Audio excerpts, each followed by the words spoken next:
Assalamualaikum. So sekarang Ifa nak tunjukkan macam mana kita nak buat sotong bakar menggunakan sos perap BBQ Magic by Mama Sap.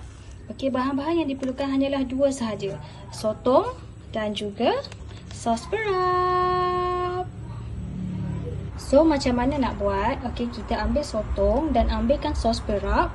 Okey, hanya lumur-lumurkan sahaja dekat sotong tersebut. Okey, lumurkan sehingga rata. Okey, belakang depan semua kita masuk. Okey, sos kita sangat pekat, sangat pekat. Okey, dan mengandungi pelbagai rempah. Okey, so kita buat macam ni saja. Ambil sos perap dan juga sotong.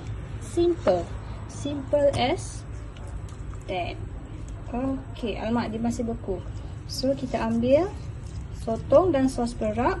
Kita hanya lumur-lumurkan sahaja atas sotong tersebut.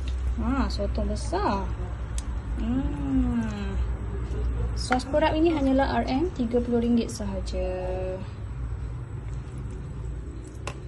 And then selepas dah siap, kita biarkan selama 15 ke 20 minit supaya rempah tersebut meresap ke dalam sotong tersebut.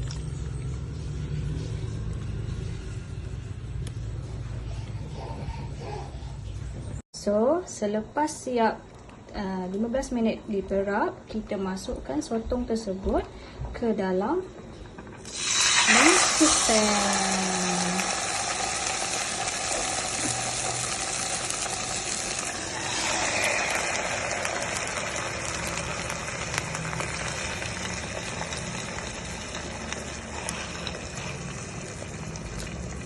Mudah saja. Selamat mencuba. So, jom kita tengok hasilnya. Dah siap. Sotong bakar bersama sos perap BBQ Magic by Mama Sap. Selamat mencuba.